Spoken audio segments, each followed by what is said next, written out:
Hi! If you want to know how powerful love can be, Listen to the story of two people from enemy lands. The wind swept across the plains of Iran, carrying the scent of earth and wild grass. For days, troubling reports had reached the king. Enormous wild boars were attacking border villages, destroying farms and terrifying the people. In the great hall of the palace, everything fell quiet. Then, a young man stepped forward. Broad shoulders, a fearless gaze. Bijan. His eyes shone with certainty. "Let me go," he said. A murmur moved through the hall.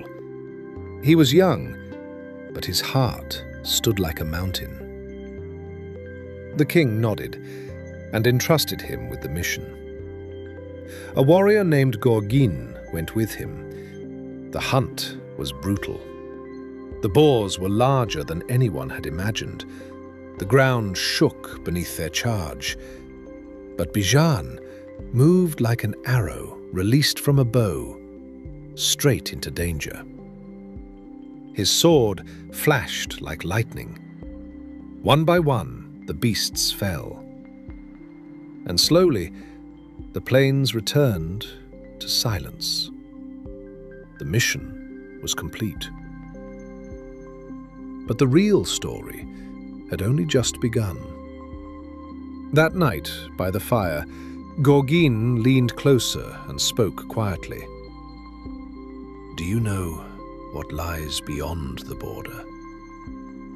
A grand festival in Turan, lantern-lit gardens, music in the air, and princesses." He paused. "Would you dare to see it?" Bijan smiled. Danger?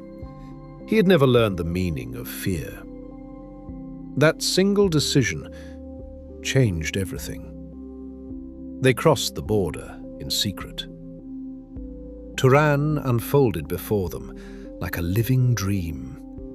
Glowing gardens, towering palaces, music drifting through the night. At the heart of the celebration, amid drums and laughter, a girl stood still, in a blue dress. Manijeh, daughter of the king of Turan.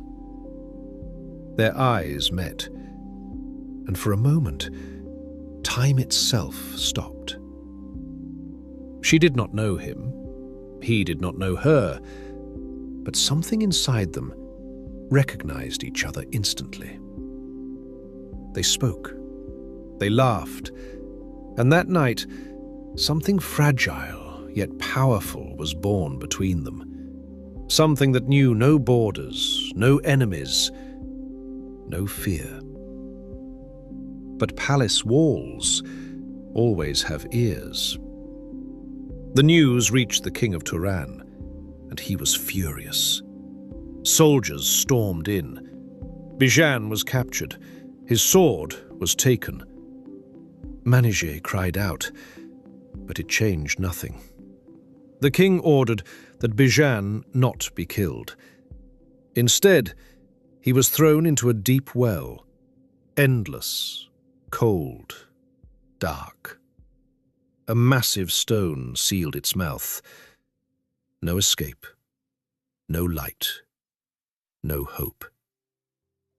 Manijeh was cast out of the palace.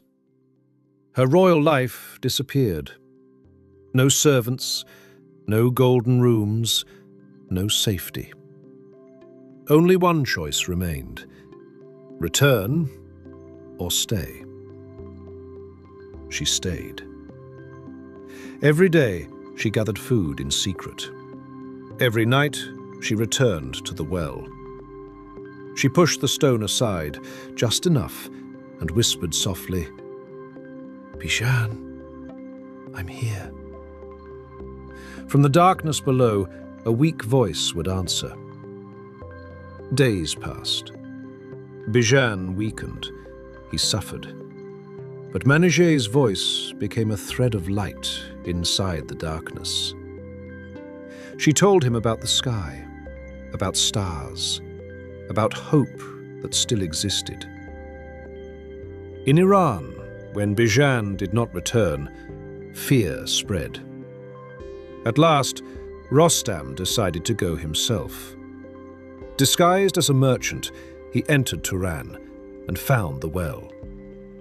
At midnight, when the guards slept, the stone was moved. A rope was lowered. With his last strength, Bijan climbed upward. When he reached the surface, the first person he saw was Manijeh. No crown, no gold, only courage. Rostam smiled. This girl saved you long before I did. Together, they fled Turan. They endured hardship. They were chased. They survived. But their bond was stronger than fear and deeper than any border. Years later, people still told their story of a young warrior who fell because of one reckless choice, and of a girl who became a light in the deepest darkness.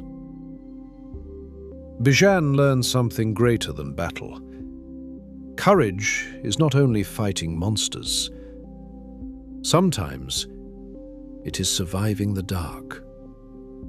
And Manijeh showed the world, being a hero is not about crowns or thrones.